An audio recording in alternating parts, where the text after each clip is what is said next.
আল্লাহর নবী বলছেন, ওরে আমার উম্মত, শুধু তা নয়, যারা দ্বীনের উপরে অটল থাকে আল্লাহ যেন তাদের উপরে বিপদ দেয়, এবং যারা দ্বীনের উপরে অটল থাকে তাদের উপরে বড় ধরনের বিপদ আসে। আর যারা পৃথিবীর বুকে আল্লাহ এবং আল্লাহ রসুলের আনুগত্য করতে চায় না, আল্লাহর জন্য এই রকমের বেয়াদবি বান্দা, আল্লাহর ও আনুগত্য করনেওয়ালা বান্দা, আল্লাহর কুফরি করনেওয়ালা বান্দা, তাদের উপরে আল্লাহর নবী বলেন যেন বালা মুসিবত কম আসে। নবীজি বলেন, ওরে আমার উম্মত, যাদের উপরে বালা মুসিবত বেশি আসলো, বেমার বেশি হলো, ঘর বাড়ি পুড়ে গেল, মাল ধন ধ্বংস হয়ে গেল, জেনে রাখো তুমি একজন আল্লাহর প্রকৃত বান্দা। আল্লাহ এর বিনিময়ে তোমার গুনাহ দুনিয়ার বুকে আল্লাহ যেন ক্ষমা, আল্লাহর তরফ থেকে তোমার সব গুনাহ যেন মাফ হয়ে যাচ্ছে। বিপদ যদি আসে,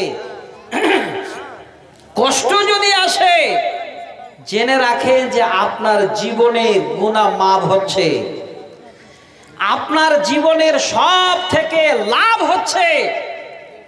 গতকালকে আমি আপনাদের শোনাচ্ছি বন্ধু, এটা হাদিসটাকে একটা উদাহরণ দেওয়ার জন্য, একটা রক্তের রিপোর্ট আনার জন্য মালদা সোনো স্ক্যানের একটা শাখা আমাদের বুনিয়াদপুরে করা হয়েছে। আমি গেছি তো একটা ছেলে হিষ্টপিষ্ট বলছে যে আল্লাহ আমাকে এত বেমার দিয়েছেন, এত বালা মুসিবত দিয়েছেন, আমার বাবার জায়গা জমি যা ছিল সমস্ত শেষ হয়ে গেছে, যত কামাই করেছিলাম জীবনে শেষ হয়ে গেল। উনি বলছেন, মৌলানা সাহেব, সর্বমোট আমি 46 লক্ষ টাকা খরচ করেছি, এখন নিঃস্ব। কথাটা শুনে হাদিসটা মনে পড়ল যে আল্লাহ, বালা মুসিবত তুমি তো তাকেই দাও যার গুনাহ তুমি দুনিয়াতেই মোচন করো, যে দুনিয়াতে সম্পূর্ণ রকমের বিপদ থেকে এবার নিষ্পাপ হয়ে তোমার কাছে যায়, তাদেরকেও তো তুমি বিপদ দাও। এবার আসেন, নবীদের যে বিপদ সর্বপ্রথমে, আমি খুব লম্বা করছি না, শুধু খালি একটা দোয়া আপনাদের কোরআন থেকে আমি দিচ্ছি, এই দোয়াটা সদা সর্বদা আপনারাও করতে পারেন। একজন নবীর নাম বলছি, লম্বা ইতিহাস নয়। আমি জানি আপনারা শিক্ষিত মানুষ, এতক্ষণ ধরে বসে আছেন কিছু নেবার জন্য। তিনি হলেন হযরতে আইয়ুব আলাইহিস সালাম। একজন নবীর নাম, একটা উদাহরণ দেওয়ার জন্য বললাম। অনেক রকমের আলেম ওলামারা আমরা আলোচনা করেছি, অনেক কিছু কথা বাড়িয়ে বলেছি। আমি আপনাদের শুধু খালি দোয়াটা বলছি। আল্লাহ তিনাকে বেমার দিলেন, এত বড় বেমার, এত বড় বেমার। উনি তো বলতে পারতেন, আল্লাহ এত বড় বেমার তুমি আমাকে দিলে, বললেন না। কি বললেন?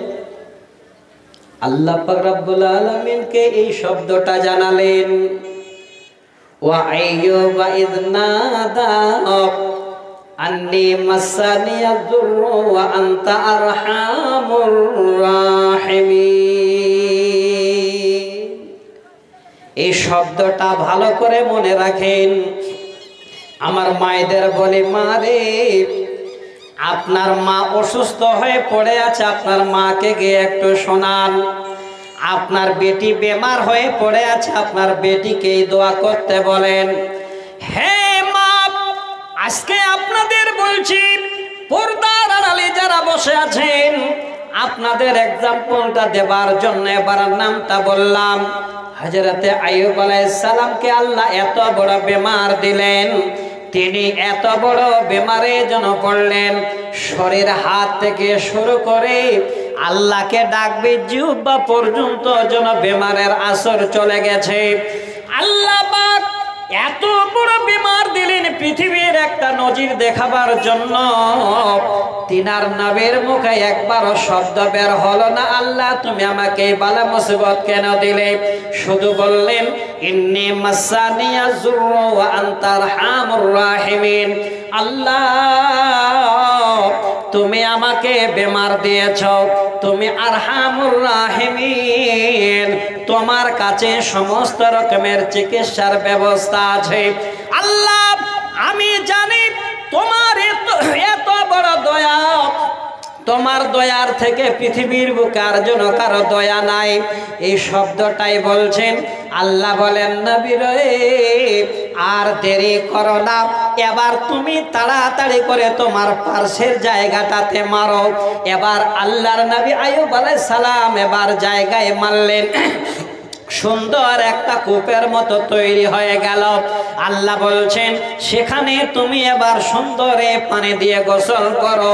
আল্লাহ পাক একজন নবীকে এত বড় বেমার দিলেন কয়েক বছর ধরে, তারপর একবারও যেন মুখে বের হলো না আল্লাহ তুমি এত বড় বিপদ আমাকে কেন দিয়েছ? মুখে বললেন না। আমরা হলে কি করতাম? আল্লাহ এত টাকা খরচ করলাম, এত বড় বেমার, আল্লাহ সবার মৃত্যু হচ্ছে, আল্লাহ তুমি আমাকে দেখতে পাও না, এটা বলি। এই দোয়াটা ভুল করো কোনোদিন কারো মুখে যেন বের না হয়। এই শব্দটা কি বলবেন? হাদিসটা শোনেন, আল্লাহ রাসূলের হাদিস। নবীজি বলেন আল্লাহর কোন বান্দা এত বড় বিপদে পড়ে আছে যেন দুনিয়ায় বেমার আর বেমার, পরীক্ষার পরীক্ষা হচ্ছে। আল্লাহকে বলেন আল্লাহ আমার এই দুনিয়াতে যদি বেঁচে থাকা কল্যাণ হয়, আল্লাহ দুনিয়াতে বেঁচে থাকা যদি আমার জন্য ভালো হয়, আল্লাহ তাহলে তুমি আমাকে বাঁচিয়ে রাখো, ভালো রাখো। আল্লাহ যদি দুনিয়ায় আমার বেঁচে থাকাও কল্যাণ হয়, আল্লাহ যদি নিয়ে যাওয়া তোমার পক্ষে ভালো হয় তাহলে তুমি নিয়ে যাও। এই রকমের যদি শব্দ বের হয়, আল্লাহ বলেন বান্দা বান্দিরে আমি আল্লাহ তোমাদের এই শব্দ শুনে যেন খুশি হয়ে যায়। কিন্তু আমরা যখন এই বিপদে পড়ে গেলাম, আমরা সরাসরি আল্লাহকে এবার যেন কাছে ডেকে বলি আল্লাহ অমুকের তুমি মরণ দেখতে পাও, অমুকের মৃত্যু দেখতে পাও, অমুক মারা গেল, আল্লাহ তুমি কি আমাকে দেখতে পাও না? এই শব্দ কোনদিন যেন কোন আল্লাহর বান্দা বান্দের মুখে বের না হয়, না বের করবেন না। লাভ কি আছে? আপনি আজকে বেমারে আছেন, হরিশ্চন্দ্রপুরে গিয়ে ট্রেনে উঠে আপনি যাচ্ছেন মালদা চিকিৎসা করতে। আল্লাহর কাছে যদি একটু ধৈর্য ধরে নিতে পারেন, সেদিন চিকিৎসা করে গ্রামের সব থেকে ধনী লোকটা আল্লাহ আপনাকে বানাবে। যদি বলেন মৌলানা কেমন কথা বলেন, আল্লাহর কোরআনে একটা সূরা আছে, সূরাটার নাম হলো সূরা ইউসুফ। খুব ভালো করে লক্ষ্য রাখবেন। এই সূরাতে এই দুটো শব্দ আমি আপনাদের কাছে তুলে দিচ্ছি। একটা শব্দ হলো ফাসাবরুন জামিলুন ওয়াল্লাহুল মুস্তাআনু আলা মা তাসিফুন। হযরত ইউসুফ আলাইহিস সালামের আব্বা জান এই শব্দটা বলেছিলেন। আমি এটা নিচ্ছি না, কোনটা নিচ্ছি? হযরত ইউসুফ আলাইহিস সালামকে যেদিন ভাইরা কুয়ায় ফেলছে, ওরে আমার মা, হে তিনি বন্ধ জ্ঞান নেন। দেখেন কোরআন আমাদের কি জ্ঞান দিতে চায়। ওই সময় ভাইদের বলছে ভাইরে আমাকে তোমরা কেন নিষ্ঠুর ভাবে তোমরা আমাকে ফেলছ? আমার প্রতি কি তোমাদের দয়া মায়া হয় না? সমস্ত ভাই মিলে এবার কুয়ায় যেন ফেলে দিলেন। হযরত ইউসুফ আলাইহিস সালাম কুয়ায় পড়ে গেলেন। আল্লাহর কোরআনের প্রমাণ, দীর্ঘদিন কুয়ায়। এবার সমস্ত ইতিহাস আপনাদের জানা, আমি লম্বা কথা বলতে চাই না। কুয়ায় পড়ে বলেন আল্লাহ তুমি ছাড়া আর আমার এখানে বাঁচাবার কেউ নাই, আল্লাহ সব তোমার কাছে। আল্লাহ বলেন নবী এই শব্দটা তোমার মুখে বের হয়েছে, অন্য কোনো শব্দ বের হয় নাই। তুমি এত বড় ধৈর্য ধারণ করে কুয়ার ভিতর থেকে আমাকে ডেকেছ, সেখান থেকে আল্লাহ তুলে ব্যবস্থা করে দিলেন। এবার মিশরের সব থেকে বড় রাজ দরবারে এবার বড় আসন দিয়ে সেখানে তিনাকে আল্লাহ বাদশা বানিয়ে দিলেন। যে ভাইরা তাদের এবার তাকে কুয়ায় ফেলেছিল, তার ভাই ইউসুফ আলাইহিস সালামকে কুয়ায় ফেলেছিল, এবার তারা এমন পরিস্থিতিতে পৌঁছে গেল, এবার বাদশার কাছে তারা যেন এবার রেশনের মাল আনতে হাজির। আল্লাহর কোরআন এবার ভাই ইউসুফ আলাইহিস সালাম যেন সমস্ত ভাইকে চিনে নিল। তারা গিয়ে দেখে এটা তো আমার ভাই ইউসুফের মতোই দেখতে মনে হয়।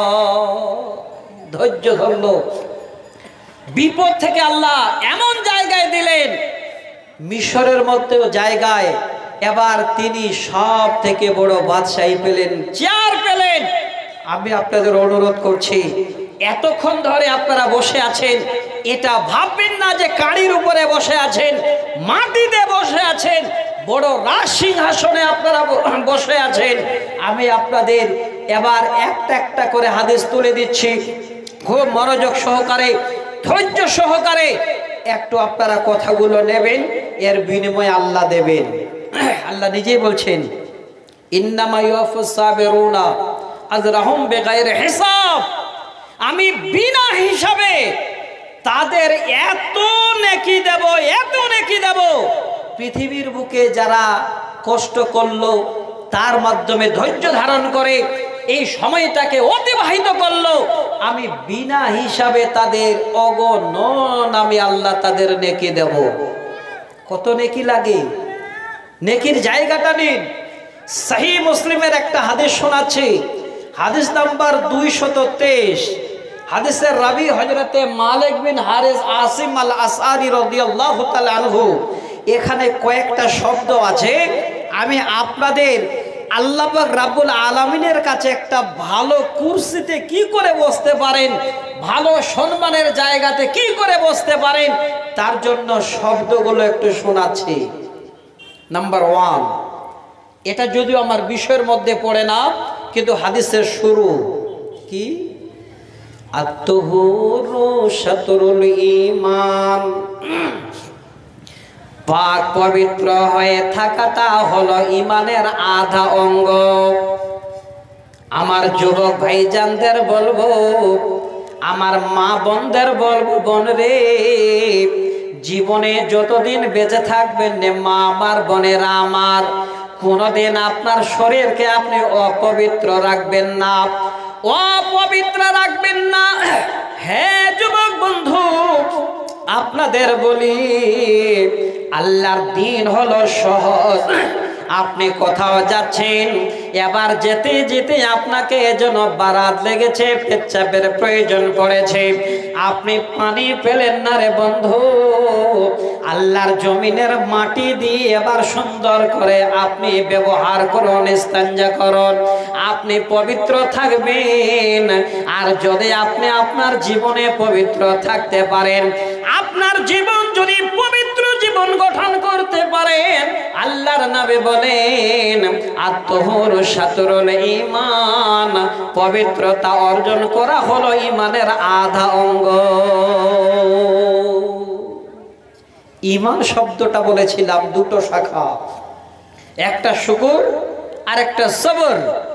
এবার এই ঈমান পরিপূর্ণ মনে করেন একটা ঈমান, আর এর আধা হলো পবিত্র থাকা।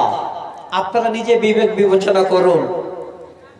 আজকে এখানে সবাই আমরা বসে আছি, আল্লাহর কসম করে বলছি, এই প্রোগ্রামটা এখানে না হয় যদি মসজিদের ভিতর হতো, তাহলে এতগুলো লোক মসজিদে ঢুকতো না। ঘুম পেয়েছে নাকি জানি না, কথাটা ভুল বললাম না ঠিক বলেন? মসজিদে আল্লাহ রসুলের জামানায় বেশিরভাগ বিচার মিটিং মসজিদে হতো। এখন মসজিদে হলে মসজিদে সবাই যায় না, তার কারণ জানে যে আমি আল্লাহর জমিনে চলেছি, আল্লাহর এই সুন্দর বিছানায় চলেছি, কিন্তু আমি আমার শরীরটাকে পবিত্র রাখতে পারিনি। এবার এই রকমের বেহায়া বেলাজুক আল্লাহর বান্দার আল্লাহর জমিনে নাপাক হয়ে তারা ঘুরে বেড়াচ্ছে, অথচ পবিত্রতা অর্জন করে আধা ঈমান।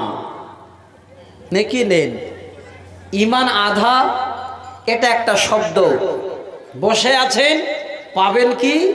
আল্লাহ রাসূল বলছেন আলহামদুলিল্লাহ তামলাউল মিজান। আমরা সারাদিন ঘুরে বেড়াই, সারাদিন আড্ডা মারি। আমার বন্ধুদের বলবো, বোন রে, সারাদিন যদি আপনারা গল্প পান, সারাদিন গল্প হবে। কিন্তু দুঃখের বিষয়, আল্লাহ যে আমাদের সুন্দর একটা মুখের ভিতরে ভালো সব থেকে দামি সম্পদ দিলেন জিভ। এই জিভের দ্বারাই একবারও আলহামদুলিল্লাহ শব্দ যেন বের করতে পারি না। নবীজি বলেন আলহামদুলিল্লাহ তামলাউল মিজান। যদি তোমরা আলহামদুলিল্লাহ শব্দটা বলতে পারো, এই শব্দটা তোমাদের মুখে যদি উচ্চারণ হয়, কিয়ামতের দিনে মানুষ যেদিন ত্রাহি ত্রাহি করবে, কেউ কারো দিকে তাকাবে না, সবাই আপন ধিন্দায় থাকবে। সেই দিন একবার আলহামদুলিল্লাহ বলার কারণে যেদিন তারাজুতে নেকি এবং বদে ওজন করা হবে, এই আলহামদুলিল্লাহ আপনার পুরো তারাজুটাকে আল্লাহ ভরিয়ে দেবে। কয়জন বলি আলহামদুলিল্লাহর জায়গায় শালার বেটা শালা 100 বার বলি? কত যে মুখে গালি বের হয়, একটু জবানটাকে রুকে রাখেন। এই সবুরের অর্থই হলো নিজের উলঝান থেকে, জবান থেকে, সমস্ত রকমের বিপদ থেকে রুকে রাখার নামই হলো সবুর। এবার এই জবানটা দিয়ে আপনি আবল তাবল কথা বলবেন না। এই শব্দটা বললে আপনার পরকালে লাভ আছে। আমি ইহকাল এবং পরকাল একটা শব্দ দিয়ে আপনাদের আজকে দেখাচ্ছি, একটু দয়া করে অনুরোধ করব, বেশি না থাকলেও আপনারা 12টা পর্যন্ত থাকবেন, এটা আমার অনুরোধ। আমার এই বছরের প্রথম জালসা আপনাদের এখানে, এই জায়গাটা থেকে শুরু হলো। আর একটা দিন এরকম সময় পাবো, আরাম করার সময় হবে না। তো আমি দীর্ঘ প্রায় 4 মাস ধরে হয়তো বক্তব্য রাখিনি। এই জন্যে মাঝে মধ্যে হঠাৎ বুঝতে পারছি যে আমার গলাটাতে একটু এসে বাধা পড়ছে। আপনারা একটু ধৈর্য ধরেন, আধা ঘন্টার মধ্যে ইনশাআল্লাহ ঠিক হয়ে যাবে, যে একটা সাধারণ হয়ে থাকে। তো আমি বলতে চাচ্ছি, আলহামদুলিল্লাহ শব্দটা পারলে দিনে 1-বার বলবেন। লাভ কি? তামলাউল মিজান, কিয়ামতের দিনে আপনার নেকির পাল্লাটাকে আল্লাহ ভরিয়ে দিবেন। আর কি দেবেন? আল্লাহর নবী বলছেন ওয়া সুবহানাল্লাহি আলহামদুলিল্লাহি তামলাআন। এবার কেউ যদি বলেন সুবহানাল্লাহি আলহামদুলিল্লাহি, এই শব্দ দুটো হলো আলাদা। একটা হলো সুবহানাল্লাহ, আর একটা হলো আলহামদুলিল্লাহ। হে দিনী বন্ধু, হে মা আমার, শুনে নিন, আপনার বাড়িতে যা প্রয়োজন আল্লাহ আপনাকে দিয়ে দেবেন, আপনার যেটাই দরকার আল্লাহ আপনাকে দিয়ে দেবেন। একবার যদি জবানটাকে এইভাবে চালাতে পারেন, ওয়া সুবহানাল্লাহি ওয়াল হামদুলিল্লাহি তামলাআন আও তামলাউ মা বাইনাস সামাওয়াতি ওয়াল আরদ। নবীজি বলেন এই শব্দ দুটো বলার কারণে আল্লাহ এত বান্দা বান্দীদের উপরে রাজি হয়, এত খুশি হয়ে যায়। আকাশ এবং জমিনের মাঝে যতটুকু ফাঁকা আছে, এই ফাঁকা সমতুল্য আল্লাহ বান্দা বান্দীদের জন্য পুরোটাই নেকিতে পূরণ করে দেয়। অভাব নেই নেকি, পুণ্যের অভাব নেই। কিন্তু আজকে আমরা এই জন্য সব থেকে বেশি গুনাহগার, যিনি আল্লাহ আমাদের সুন্দর চলার জমিন দিলেন, যিনি আল্লাহ আরামের জন্য রাত বানালেন, যিনি আল্লাহ আমাদের হাসি মুখ ফুটাবার জন্য বাড়িতে ছেলে মেয়ে দিলেন, যিনি আল্লাহ আমাদের সুন্দর আহার দিলেন ভোগকে আমাদের নিবারণ করার জন্য, সেই আল্লাহকে ভুলে গিয়ে বর্তমানে এখন আমরা নিজেই বড়াল মাতব্বর হয়ে এক অপরের সঙ্গে বন্ধুত্ব করে জীবনটাকে আমরা ধ্বংসের পথে নিয়ে যাচ্ছি। দেখেন শব্দটা আসছে, দুটো শব্দ বললে এত আপনাকে নেকি দেবেন। আর কি? আসসালাতু নূরুন ওয়াস সাদাকাতু বুরহান।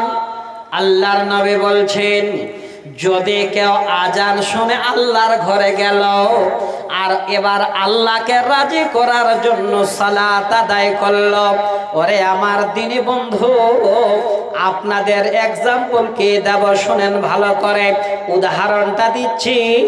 মনে করেন এখান থেকে আপনি হরিশ্চন্দ্রপুরে যাবেন, এখান থেকে অন্ধকার রাত, আপনি এবার একটা বাইক নিয়েছেন, আপনার বন্ধু একটা বাইক নিয়েছেন, এবার আপনার বন্ধু আপনার 10 মিনিট আগে বাইক ছাড়লো, এমন সুন্দর করে রাস্তা এবার আলো হয়ে গেছে, বাইকের হেডলাইন যেন এমন জ্বলছে, একদম হরিশ্চন্দ্রপুর পর্যন্ত দেখা যাচ্ছে, সাঁ সাঁ করে 10 মিনিটের মধ্যে পৌঁছে গেল।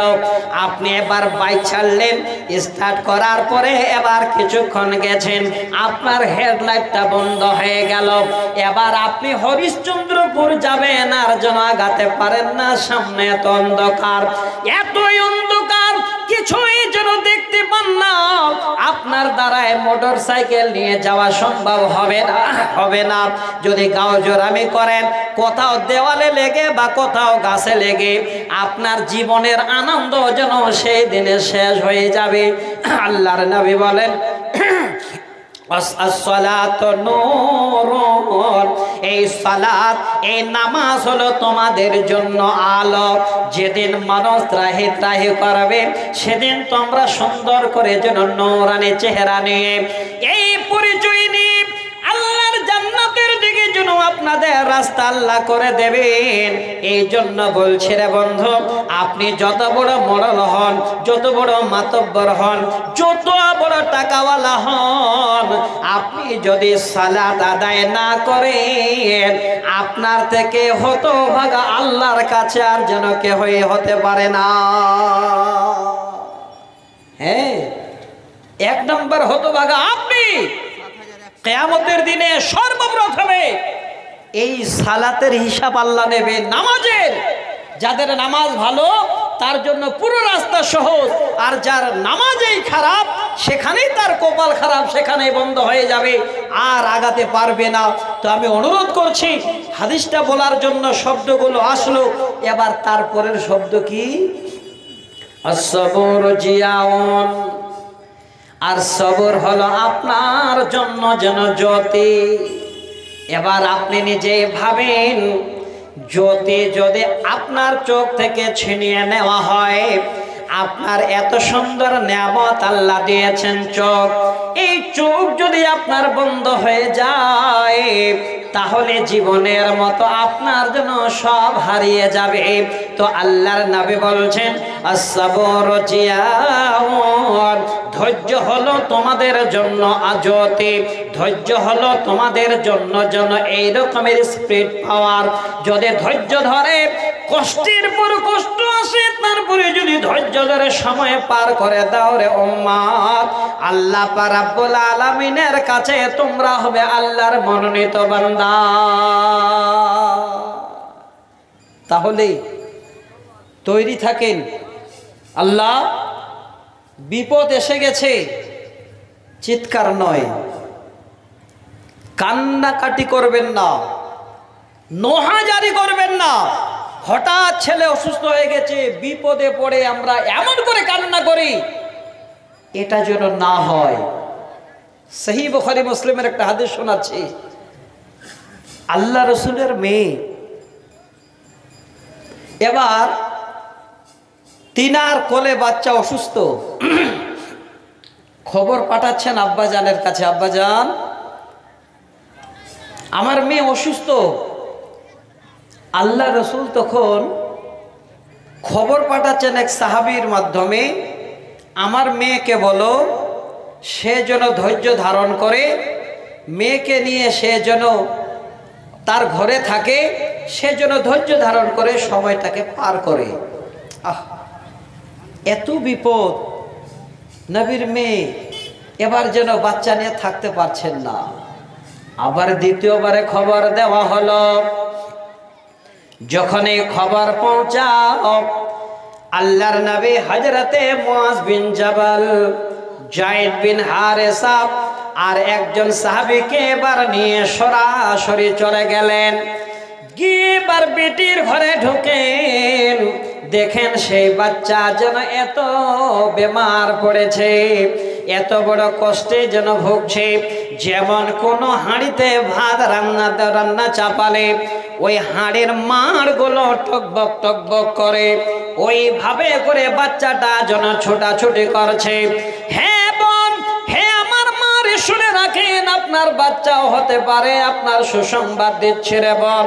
ওই মুহূর্তে আল্লাহর নবী আবার আস্তে আস্তে আস্তে আস্তে কাছে চলে গেলেন, বাচ্চাটার দিকে তাকালেন। কাছে যাওয়ার পরে নবীজি নিজের হাতে বাচ্চাটাকে কোলে নিলেন। ওই নাতনির দিকে বা বাচ্চার দিকে তাকাচ্ছেন, আল্লাহর নবীর চোখের পানিগুলো যেন গড়ে গড়ে পড়ছে। সাহাবীরা জিজ্ঞাসা করলেন, ইয়া রাসূলুল্লাহ, ওগো আল্লাহর নবী, আপনি এতক্ষণ ধরে আসছিলেন না, আপনার চোখ থেকে যে পানি পড়ছে, নবী গো এই রকমের পানি তো কোনোদিন দেখিনি। নবীজি বলছেন, ওরে মুআজ বিন জাবাল, যায়েদ বিন হারেসা শোনো, ওরে আমার সাহাবীরা শোনো, এটা হলো মায়া। আজকে আমি এই আমার মেয়ের বাচ্চাকে দেখে যে চোখের পানি পড়ছে বা চোখের পানি আমার বের হচ্ছে, এটা হলো মায়া। নবীজি তারপরও যেন ডুকরে ডুকরে কান্না না করে, মায়া দেখালেন।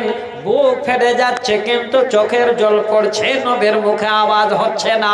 হে মা, আমার বোন আমার, আপনার বাড়িতে যদি বিপদ এসে যায়, আপনার যদি বিপদ বাড়িতে পৌঁছে যায়, দয়া করে আপনি কোনোদিন যেন এইভাবে চিৎকার করবেন না। আপনি ধৈর্য ধরে নিন, এর বিনিময়ে আল্লাহ পাক রব্বুল আলামিন ইহকাল এবং পরকালে আপনাকে বিনিময় দেবে। ইহকাল আর পরকালে বিনিময় কি পাওয়া যাবে? পরকালে কি দেবেন আর ইহকালে কি দেবেন? এবার আবার দুটো হাদিস শোনাচ্ছি। আমার মা যারা বসে আছেন খুব ভালো করে শুনবেন।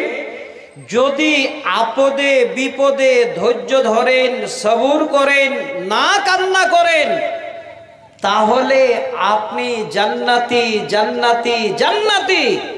দুনিয়াতেই আপনাকে জান্নাতের সুসংবাদ। কিভাবে? এবার শোনাচ্ছি। সহিহ বুখারীর হাদিস, হাদিসের রাবি হযরতে আতা বিন আবি রাবাহা, হাদিস নাম্বার 5652। আমার মায়েরা যারা বসে আছেন, আমি আপনাদের জন্য বলছি, মা, জীবনে বেশি কষ্ট আসে মায়েদের, জীবনে বেশি কষ্ট করে মায়েরা, জীবনে বেশি চোখের পানি বের করে মায়েরা। এই জন্য আমার মায়েদের বলছি, মা, যদি হাদিসটাকে মেনে নিতে পারেন তাহলে দুনিয়াতে আপনি জান্নাতি, আপনি জান্নাতি, আপনি জান্নাতি। আল্লাহ রসুল আপনাদের মতো মেয়েদেরকে দেখিয়েছেন, এই যে দেখেন জান্নাতি মেয়ে। হাদিসটা শোনেন। ওয়ান আতা বিন আবি রাবাহিন, আতা বিন আবি রাবাহা হাদিসের রাবি আব্দুল্লাহ ইবনে আব্বাস জানা বলছেন, আলা উরিকা মিন আহলিল জান্নাতে, ওরে আমার শাগির্দ, ওরে আমার ছাত্র, ওরে আতা বিন আবি রাবাহা, আমি কি তোমাকে একটা জান্নাতি নারী দেখাবো না? যে নারী বা যে মেয়েটা হলো জান্নাতি। সরাসরি জান্নাতি নারী দেখাচ্ছেন। এবার আমার মা বোন, আপনারা জাহান্নামে নারীও দেখবেন, একটু ধৈর্য ধরবেন। আমার বিষয়টাই আজকে ধৈর্য।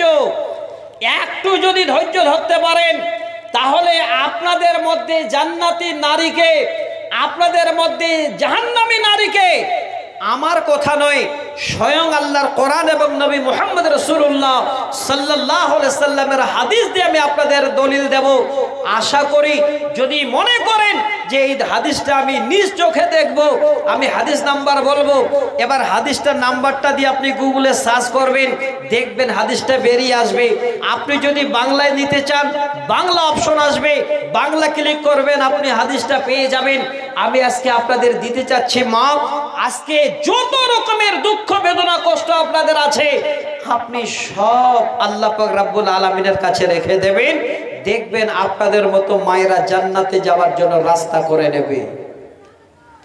এবার ছাত্রকে বলছে, আমি কি জান্নাতি নারী তোমাকে দেখাবো না?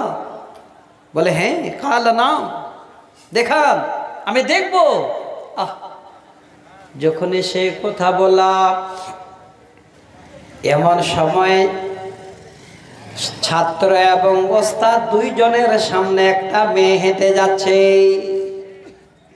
এবার মেয়েটা হাঁটছে, ছাত্রকে এবার শিক্ষক দেখাচ্ছে, বলে লক্ষ্য করো, ক্বালা হাযিহিল মারআতুস সাওদাউ, ওই যে মেয়েটি হেঁটে যাচ্ছে দেখো রে, ওই মেয়েটি হলো জান্নাতি, ওই মেয়েটি জান্নাতি।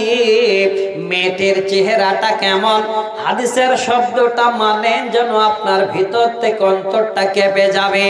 হাজি সাওদাও, সাওদা শব্দর মানে হলো সব থেকে কালা, একজন কালা বর্ণের নারী, চামটা তার এতই কালা, এতই কালা।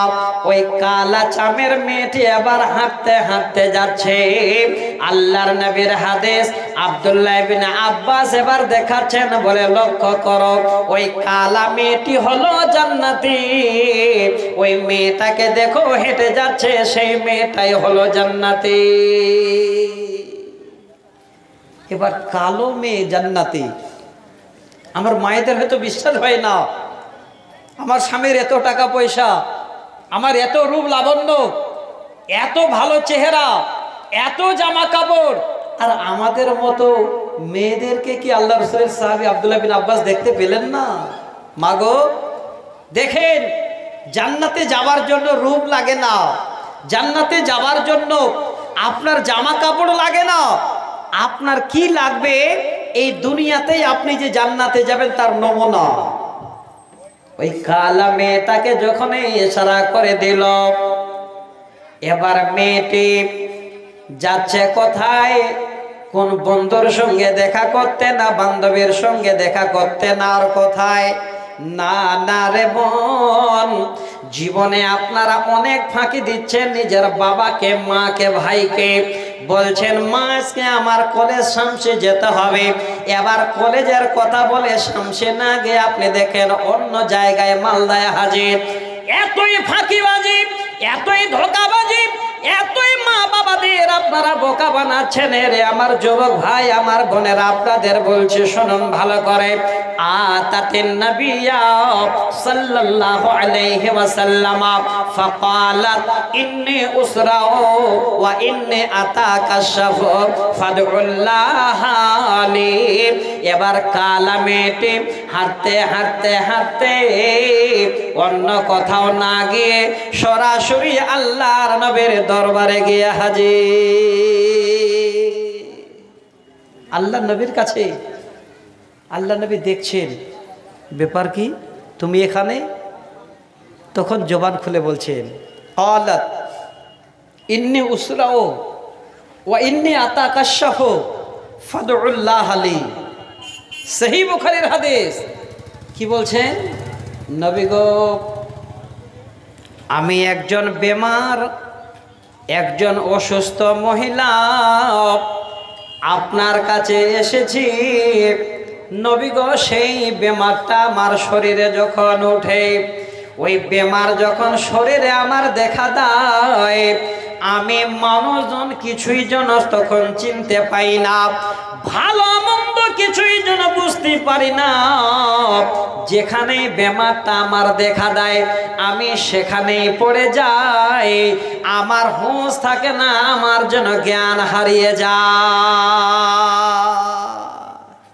এখনো আছে। ওয়াল্লাহ, আল্লাহর কসম করে বলছি, আপনাদের সঠিক প্রমাণ দেওয়ার জন্য বলছি। গত পরশু দিনে আমাদের দক্ষিণ দিনাজপুরের মধ্যে একটা জায়গা আছে মহিপাল নামে, ইতিহাসের পাতায় মহিপাল দিঘি পাওয়া যায়, হয়তো আপনারা কেউ পড়েছেন নিশ্চয়ই। আমি আপনাদের দলিলটা দিচ্ছি। একটা ছেলে নতুন বিয়ে করেছে, তো দুই স্বামী স্ত্রী আসছে, ফাঁকা চারিদিকে দোকান, মাঝখানে ফাঁকা, তো মেয়েটা মাথাটা নত করে দিয়েছে আর ছেলেটা এইভাবে করে মেয়েটাকে তুলছে। সবাই আসলেন, আমার একজন স্যার স্কুলের মাস্টার মশাই, ওরা দোকানের সামনে, উনিও আসলেন। আল্লাহু আকবার। কাছে এসে দেখা যাচ্ছে যে মেয়েটার মুখ দিয়ে যেমন গাজও বের হয় আর মেয়েটা এইভাবে করে কাঁপছে। ধরা পড়ল কি, এই মেয়েটা এমন বড় রোগে আক্রান্ত যে রোগটার নাম হলো মির্গি রোগ। ভাই আছেন না এই দেশে? আছে তো। এই শব্দটা উসরাও শব্দের মানে হলো মির্গি রোগ। হে মা, হে বোন, আল্লাহর কাছে দোয়া করেন, আল্লাহুম্মা জিবিল বাস রাব্বান নাস ওয়াশফি আনতা শাফি লা শিফা ইল্লা শিফাউকা শিফাআন লা ইউগাদিরু সাকামা।